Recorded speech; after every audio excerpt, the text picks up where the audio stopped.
they can cause a lot of different effects. They can be an underlying kind of predisposing factor to some other secondary, diseases that you're going to recognize as a respiratory disease, or maybe a gastrointestinal issue, or just poor growth and performance.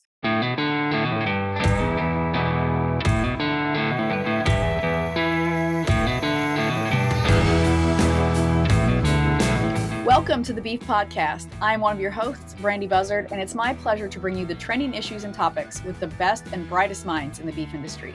Today we have a really special episode where I have two guests. I've never had two guests before on at the same time, so I'm really excited about this. We are joined by Dr. Erin Schwandt and Dr. Paige Gott, both of DSM. Dr. Schwandt earned her master's and PhD and completed a postdoc in ruminant nutrition, all from Kansas State University.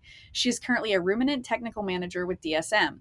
Dr. Gott earned her master's in animal science from Ohio State University, as well as her PhD in animal science, also from Ohio State. She currently works as a strategic product manager with DSM.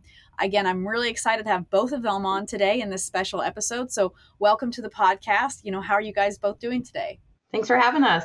Yeah. Doing good. Yes. So we're just going to dive right into it. To start off with, I shared a very, very brief amount about each of you. So if you could just take a turn and tell us about how you got involved in the beef industry and how you got in your career path so far. I know that there is far more below the surface than the very short bit that I just read. So whoever would like to kick it off first. So Erin Schwandt, yep. Thanks for the introduction. And I got my schooling, did all my schooling at Kansas State University. So I bleed purple. Yes. Very interested in ruminant nutrition. I actually did my research back in mainly grain processing and feedlot performance. So really kind of focused on the feedlot side. We live on a farm just north of Manhattan. So we're still resident, or I call us Manhattanites because we're close enough. But we have a few cows and we finish some beef every year. But really enjoy nutrition. Got started working for a small regional company doing in-house nutrition, and then accepted a job with Biomin. And through all the mergers and transitions, we moved into DSM had purchased Biomin, and then I remained as a ruminant technical manager. So that's where we're at to now. We work in the vitamin space as well as mycotoxin mitigation, beta-carotene, 𝗽𝗍, and some of the other performance solutions. So. Great. Well, I always love having another wildcat on. You can't see, I have on purple pants today, so I've got the purple going today. So, okay, Dr. Gott, please, tell us more about yourself. Yes, I'm Paige. I'm born and raised in Ohio. I still live here, so I'm a Buckeye through and through. I completed all of my degrees at the Ohio State University. Both my bachelor's and my master's were in animal sciences, and then I completed my PhD in the Department of Veterinary Preventive Medicine in the vet school. So I like to refer to myself as kind of the best of both worlds because I have a lot of nutrition expertise and I understand the animal health side. But I would neither claim to be a PhD nor nutritionist, and I'm not a DVM. So I'm kind of somewhere in between. My graduate work was really focused in udder health and mastitis. As you may notice with my background, I have more Holstein print, a lot of cow stuff, but it's primarily dairy. So I appreciate being included on the beef podcast, but that's not really my area of expertise.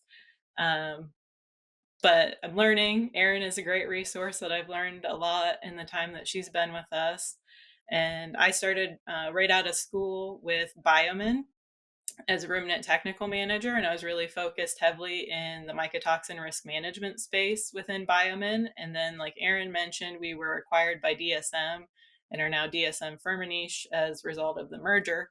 And with the acquisition of DSM, I moved from being a ruminant technical manager to being a product manager. So I manage our BioFix product line and also our 𝗽𝗍 product line for North America. So thank you again for having me. It's great to be here. A healthy digestive tract is a prerequisite for overall calf health and performance. It affects the absorption and utilization of nutrients and influences the calf's immune system. 𝗪 calf from dsm-firmenich is a phytogenic product that can help benefit gut bacteria to improve gut functionality, immunity, and performance. Take care of your calves with 𝗪calf. Visit dsm.com/𝗪 to learn more. Well, again, thank you for being here. dairy is a big part of the beef industry. I think it's something like 20% of the beef supply originates from dairy cattle, and there's a huge surge in the popularity of beef on dairy crossbred cattle. So you're very, very much in the right space, and we're glad you're here. My husband is from Ohio, actually, so I have like a little bit of both here. How can you say it? Interesting dynamic here today. So, but welcome to both of you.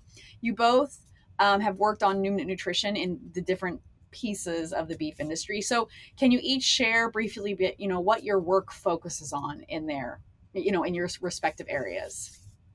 Yeah, in my role as ruminant technical manager, I do support our sales team in North America, so US and Canada. We have several different product areas that we focus in, but primarily we are basic and essential vitamins. And so we do participate in the vitamin space. And so we do a lot of premixes and trace mineral packs through our premix facility, but then also mainly working on our performance solutions. So that'd be in the area of mycotoxin mitigation. We have a beta-carotene, which we look at that on the reproductive side, mainly in dairy, but also bringing over on the beef side. And then we're doing some research in 𝗺𝗍𝗃 in receiving calves and finishing animals. And so kind of get to dabble in a little bit of research, but then also support our team and work very closely with a lot of customers. And so really kind of focusing overall in the vitamin space, but then also kind of digging in a little deeper as far as on-farm issues that we can see from either deficiencies or different performance aspects, as well as what we're talking about today on the mycotoxin space. Great. In the product management role, I do a lot of things. I interact with a lot of people in the organization, both in North America and globally. So it's kind of a neat role from that aspect. And then with working with both our 𝗽𝗽𝗃𝗃 product line and our 𝗪𝗍𝗃 product line, they both fall under the performance solution portfolio, like Erin mentioned. So really focused in utilizing my background in mycotoxin risk management. And so I get to moonlight and help on the technical support side. In this role, I get to go across species. So not only have I been supporting on the ruminant side, I get to learn about poultry and swine, which has been really great the last couple of years in this role. And the same thing for 𝗪𝗍𝗃, that goes across species. We sell it in a variety of different markets around the world, but really the US is one of our bigger areas where we're growing with that product line in the ruminant space, which is really exciting. Erin has been really critical to a lot of the research that we're doing in that area, especially on the beef cattle side. So a lot of exciting things, a lot of kind of the boring background stuff I get to manage and do as well. So I touch a lot of pieces, but I do enjoy getting to be out in the field some still and help do some technical support as well in this role. Great. That's great. So we'll start kind of at the ground and build up here. And so for our audience who may not be as familiar with mycotoxins, I know like I did my master's research on pigs. And so mycotoxins, I'm very well aware of like their effects in the swine industry. But for those of us in our audience who are not so much tuned into the mycotoxins in beef, can you tell us like what mycotoxins are and why we should care about them? Yeah, so the very basic explanation of what mycotoxins are that they're secondary fungal metabolites. So they're not essential for the molds to grow and survive, but they're something that certain molds can produce. In the spectrum of molds that exist, there are many, many molds, but actually relatively few actually produce mycotoxins and are a concern in that regard. And the mycotoxin space is really an interesting area because it's relatively new. Aflatoxins were the first mycotoxin that were really identified and discovered, and that didn't happen until the early 1960s. So we're still learning a lot. There's a lot to understand about mycotoxins. There's kind of 6 big categories that we really talk about from a major mycotoxin standpoint that we do understand, but there's a lot of emerging mycotoxins that we're learning more about. They can cause a variety of different effects depending on which toxins you have and the duration of exposure, and a lot of other factors influence how the animals respond to mycotoxins. So one thing that I like to kind of point out is a lot of people think of mycotoxins maybe related to like vomiting and diarrhea, and don't realize that that's just one thing or one area that mycotoxins can potentially um, cause some negative consequences in the animals. There's a vast array of different effects that can occur depending on which toxins you're dealing with. And we do see differences across species. Most people talk about swine being the most susceptible, but on the ruminant side, even though there is maybe some protective action in the rumen when it comes to mycotoxins, we do know that they are still susceptible to that challenge. So it's not something that you want to overlook on the ruminant side, because ruminants aren't affected by mycotoxins, which some people do believe that, but we can share a lot of field experience, and just from the literature, there's a lot of data showing that mycotoxins can have some negative consequences on the cattle side and small ruminants, all ruminants as well. Um, so that's just a little bit about mycotoxins. We could be here for hours and hours to talk about the basic mycotoxins effects. I don't know, Erin, if you want to go into a little bit more of some of the specifics that we see. I kind of gave the overview that mycotoxins can cause a lot of issues, but maybe you want to Yeah, fine tune that to some of the key ones on especially the beef side. sure. Yeah, and some of the more common ones.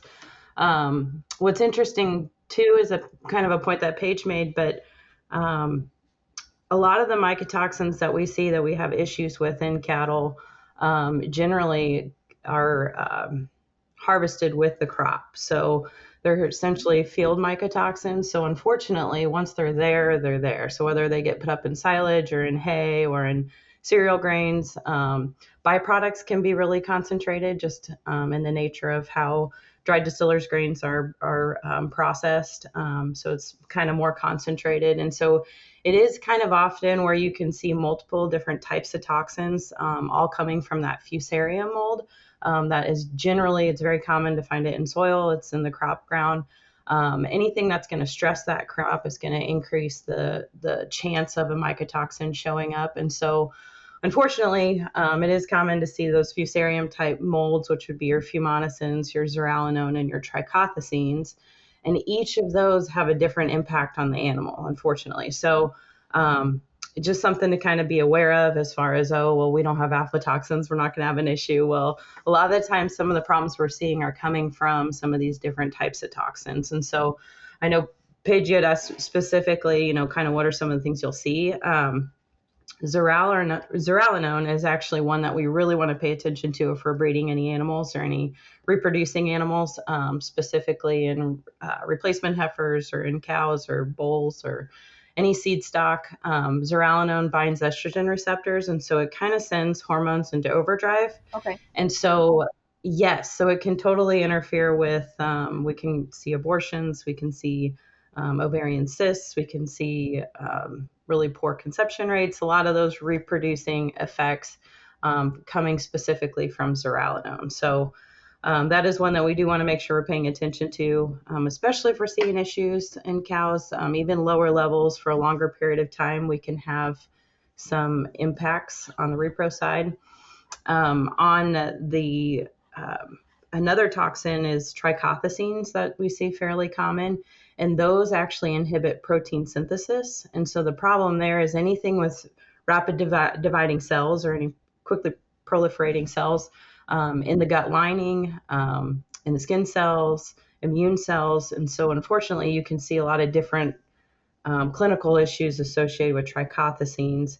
And generally, if we see those in higher amounts or higher concentrations within the feed, or for a longer period of time in more stressed animals, we can eventually kind of see some of those side effects as far as like reduced intake, diarrhea. You could see higher chances of disease, respiratory disease, just some other kind of overarching issues that you may not relate back to a toxin. So something to just kind of keep in mind. So Dr. Gott mentioned earlier, like you were naming off some different ones, and I heard vomitoxin, and I remember that one from learning some about pigs in grad school. But is there one in the beef industry that's like most common or causes the most problems, or you see more often? Because as you both just said, there's a whole bunch of them, but is there one that's like the biggest offender?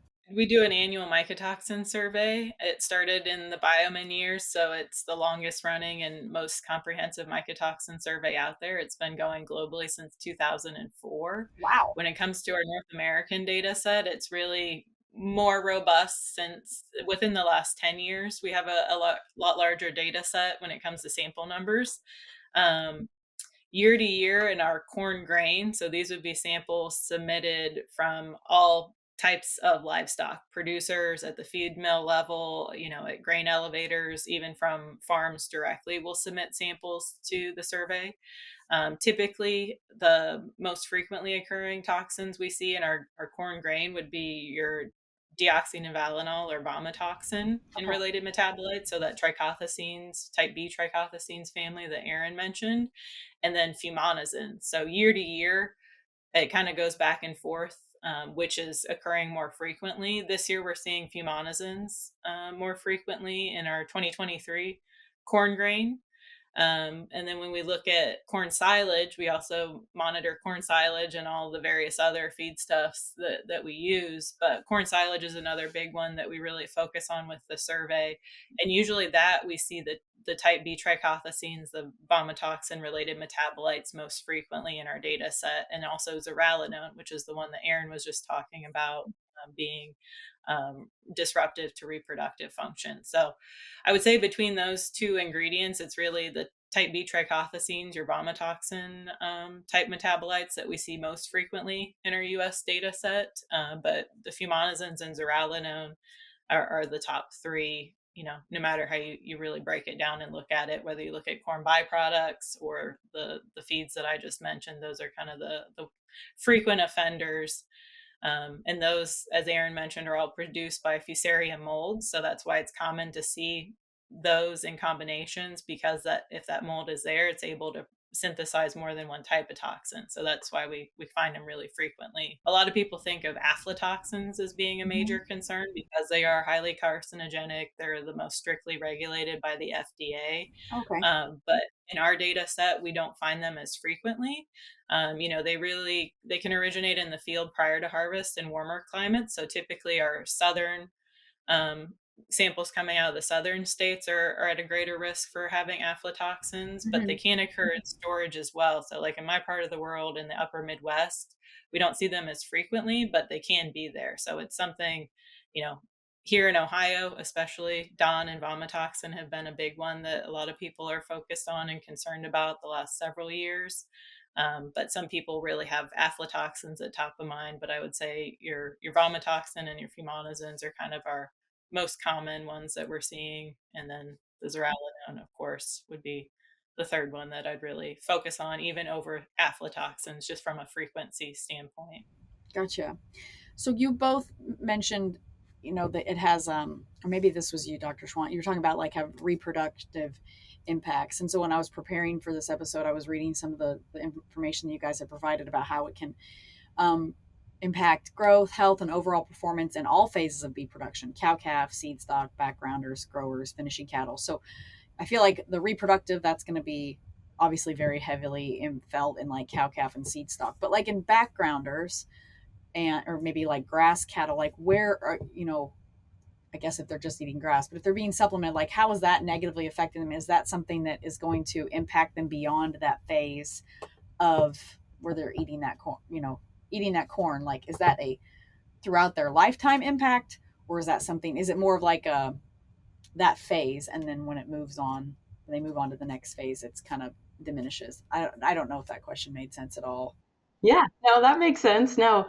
And unfortunately, like obviously if the feed is contaminated with mycotoxins, what we all usually talk about is it really just being an additional stressor on that animal. Mm-hmm. So in the backgrounding phase, as we're thinking about weaning and commingling and transport and processing and, all these stressors that we're putting on this animal, and then we feed them something that internally is going to affect them because they're having to basically navigate this toxin that's within their body. So some of the things we can see is, those animals, having a poor response to a vaccine, or you're going to see higher pull rates, higher sickness. But it really is kind of just one of those things that we should be testing for. So if we're aware of, the types of toxins and the concentration that are in the feed, we do analytical testing services where we're looking at 17 different mycotoxins, the 6 categories we've kind of talked about. Yeah. But we do look at several different trichothecenes just because there's different potency differences. And so that way we can kind of analyze, what is this going into these animals? Is there a way we could potentially mitigate the situation? So that way we can set that animal up to better respond to, nutritionally, they can consume, feed that's going to support them even in these stress states and that sort of thing. As far as it kind of carrying through, there could be, potentially, obviously if we're dealing with really high levels of different types of toxins, those can be set in and have some issues for a period of time. But, really it's kind of one of those that, if you've got a problem and we know that the feed is contaminated, then there are some steps that we can take to properly mitigate, to essentially remove that stress from that animal so that way they have a better chance of performing and staying healthy and doing well. So I guess the word I was looking for was residual. That's what I was trying to say, was residual effects after that. So thank you for taking my jumbled mess of a question and making it That's okay. for our audience. I apologize for that. So if you could each give ranchers or beef producers, beef farmers, a piece of advice pertaining to like mycotoxins and like prevention of side effects or like ill-wanted side effects, could you each provide one of the, like a piece of information? Or I'll let you go first, Erin. Okay, I'll go first. Yeah. So what I would recommend is, obviously look at the cattle. I mean, we don't like to narrow-mindedly like, oh, you've got a problem, it's mycotoxins. Like, no, I think having the analytical testing is a really good resource, just so that way if we have, we're in a silage pit or we're into something and something seems off with the set of cattle, and maybe you've made some diet changes, if there's a way that we could basically analyze, see what might be going on, and then do a full interpretation. But we always really try to like work with the nutritionist, work with the veterinarian, say, okay, what are we seeing? What kind of problems? Are those problems even, somewhat associated with what we might be seeing in the feed? So we know that there's a ton of things that could be going on to where, it may trigger some issues. Mycotoxins are not always, even remotely always the problem, but I think it is a good check mark that we could, offer the service to test the feed. But then again, it is just a snapshot in time. And we know that, there's variation within different feedstuffs. And sometimes we go through our distiller's pit faster, like there's all these things, but we do recommend, pulling bunk sample. Let's look at the TMR going into the animals, and then kind of try to put 2 and 2 together with any on-farm issues. And then if there is a mitigation strategy that, could kind of help these animals get through the potential challenge. So. Okay, great. Thank you.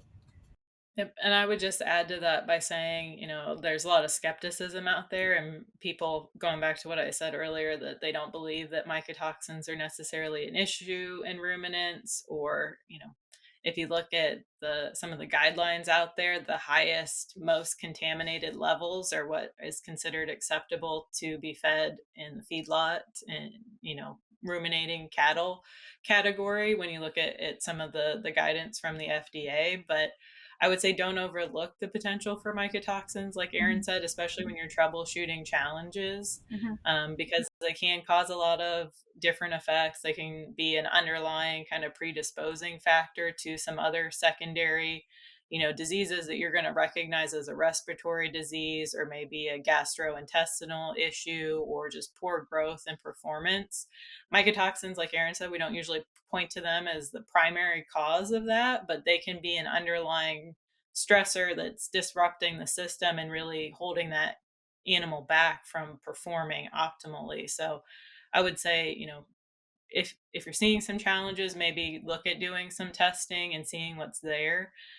Sometimes, some of the feed stuffs on the ruminant side, people don't think about being a potential risk for contamination. You really think about the grains and the byproducts. But with the surveys that we've done here in North America the last 8 or so years, we've really identified that fresh pasture grasses can be contaminated, Oh, and a lot of the forages, even preserved forages, can have really high contamination levels.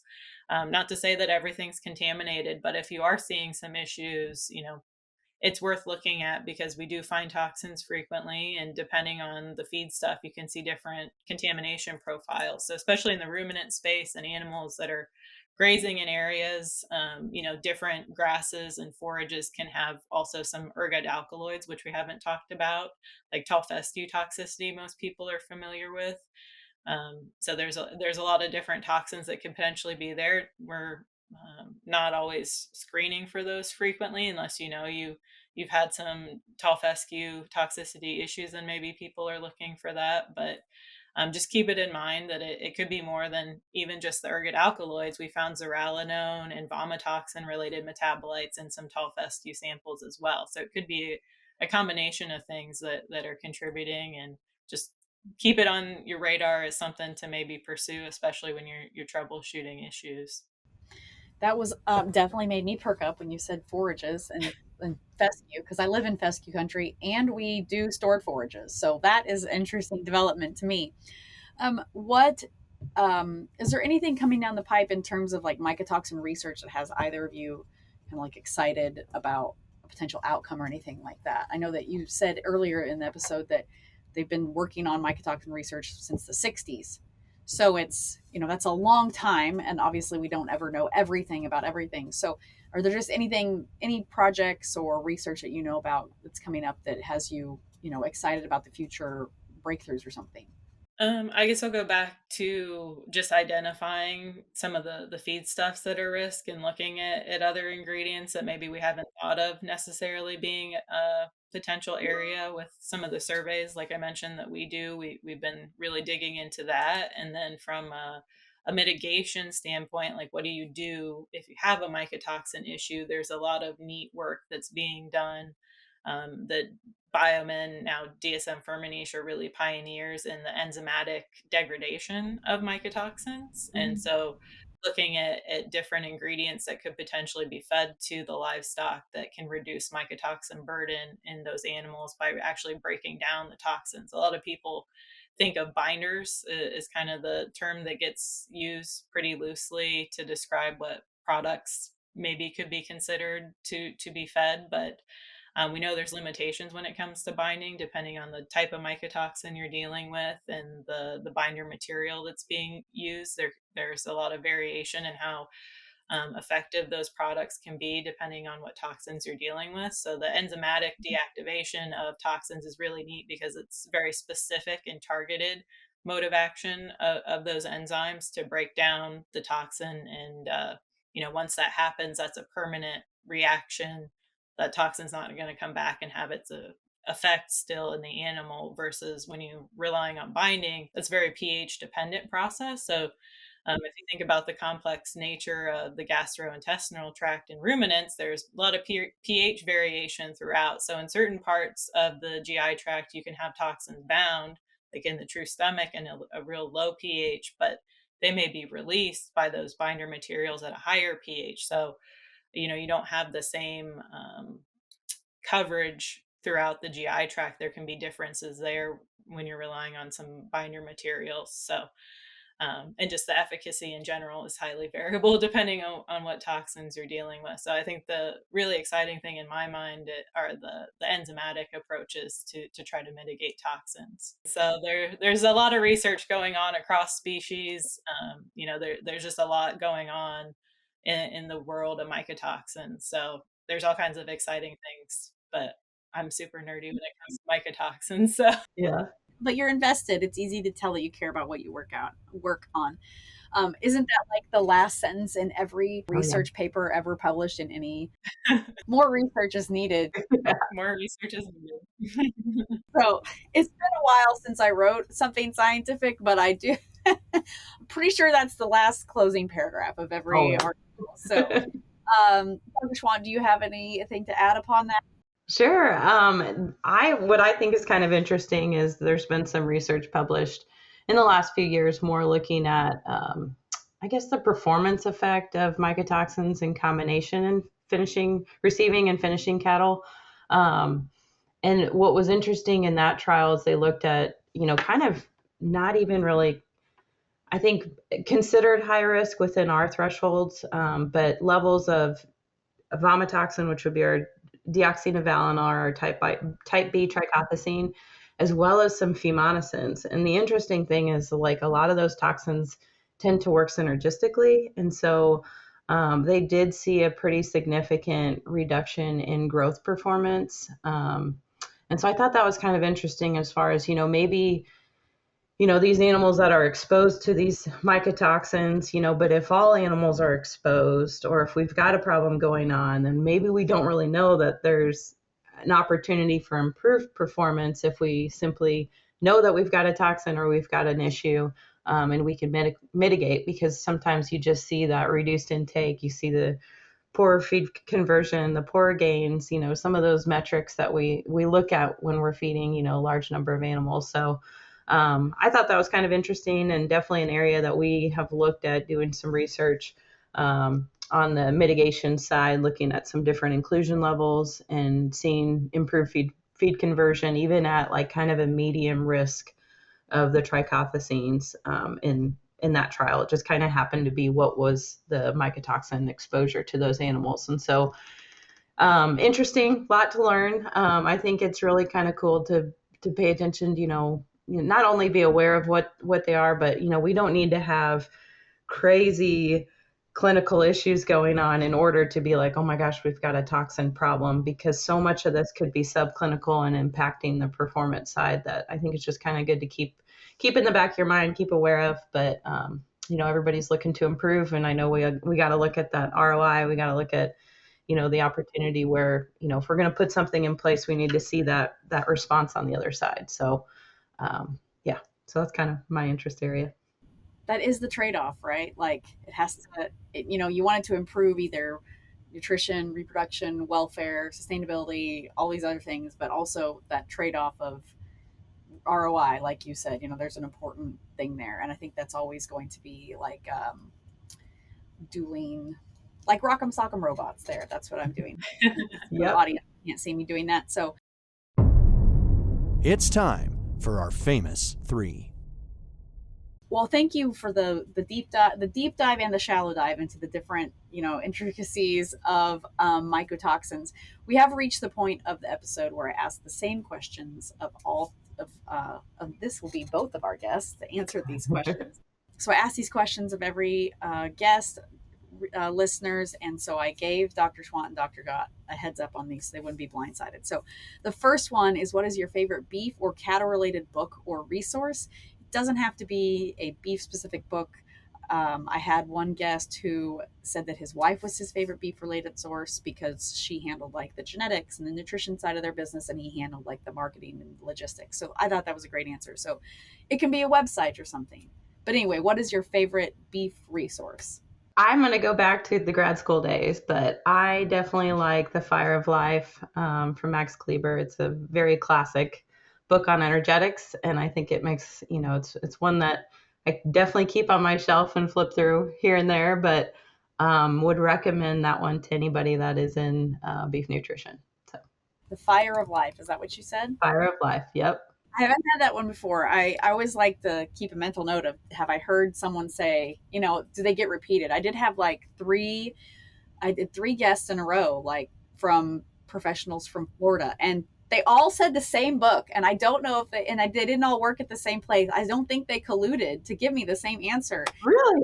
I feel so bad. I can't remember it now, but it was a book specifically about the Florida beef industry and like history of cattle there. Okay. So it was specific to Florida. I feel silly. I know who the episodes were, so I could go back and listen and look it up, but I didn't want to write it down. But I just thought that was hilarious. It was the exact same episode, or the book on all three of those episodes. So anyway, okay. Dr. Gott, please tell us. I don't have a beef specific book, but pertaining to the topic of mycotoxins, I reference the Mycotoxin Blue book pretty frequently. It's actually sitting behind me. So that's one that I look at quite a bit. If you're interested in kind of the overview of mycotoxins, it's a good one as a resource, and does cover, there is a ruminant specific chapter. So that's great, because sometimes I feel like we get left out on the ruminant side. That's great. Well, you don't ever want to feel left. Oh, maybe some things you do want to feel left out on. I don't know. Some things, Depending yeah. on the problem. Yeah. Okay, so this one will be easier to answer, I promise. What is a book that's not related to the beef industry that you are either currently reading or is one of your favorites? I can't think of the name of the one that I'm reading right now. It's out on my kitchen table. And this will reveal a lot about me as a person, maybe, that I don't know I should say this on a podcast, but I like true crime. Okay. I'm reading a book about the Cleveland torso murders that happened in like the 1930s. Oh. So that's what I do to unwind at night. That sounds really interesting. It's very interesting, especially being local in Ohio. It's kind of fun. I don't know. I think it's interesting. That was very good. That was great. The last book I read, which was actually very good, and it kind of went to one of the tops of my favorites, but it was Four Winds by Kristen Hanna. And I do read a lot of books, and I kind of rotate between the types of books like Paige, but definitely really like that one. I recommend it. It's about the Dust Bowl era.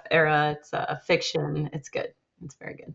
That's great. I'm in the middle of a Dust Bowl book. Now the title has left my mind, but I've been in the middle of it for like a year. So I'm bad about that. I'll get halfway through a book and then I'll have to I know. Yeah. I always pick up a book when I fly on an airplane, and I fly on an airplane often. So usually that's good.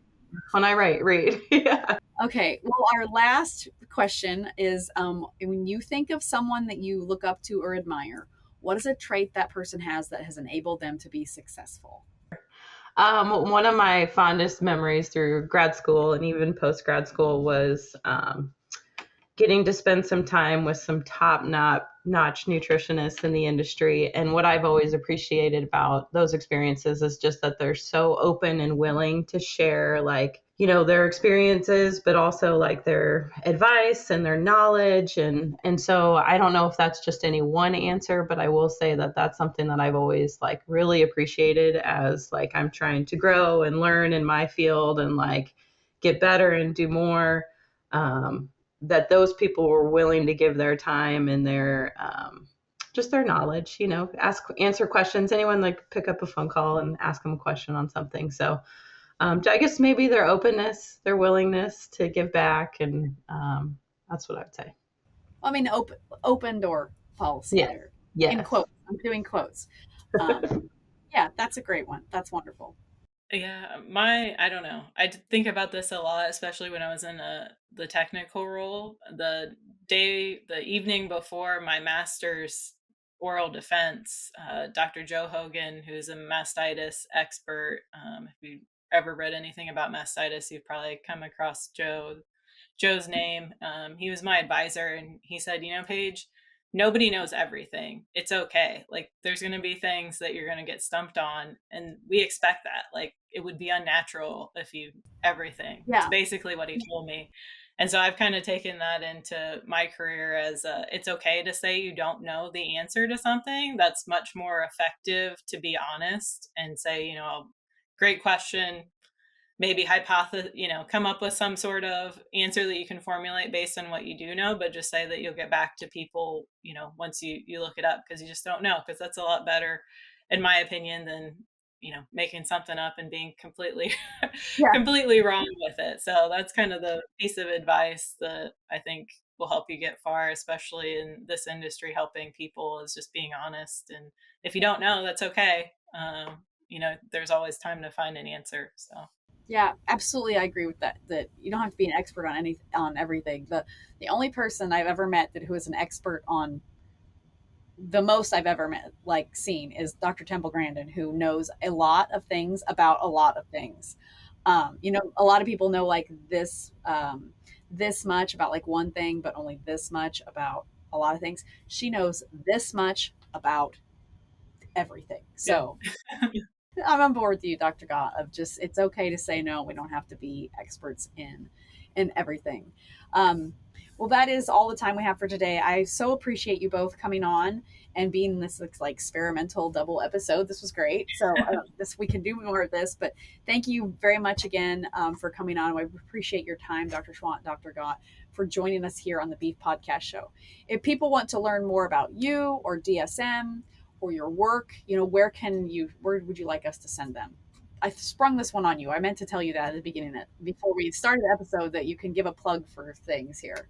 Yeah, just our website, dsm.com, and then just make sure. So there's a global option, but we want you to obviously be on the North America website. So I'm sure we could probably share that link, but there you'll find a lot of resources, especially we have our newsletter every month. You can opt in to receive that. That comes out once a month. It's just an email across species, or you could select, what species you're interested in, as well as our updated mycotoxin survey. So if anything, piqued your interest and you want to learn more about mycotoxins, there's a lot of really good references, resources available. And then our survey results are published monthly, and they're available on the website as well. That's a great way to send everybody. So I have looked up the website for the North America landing page, and I put that in the footnotes. And then listeners, you can sign up for the newsletter on that website as well. So I have that listed, as well as on that homepage is their Instagram, their X, their Facebook, and all of those things.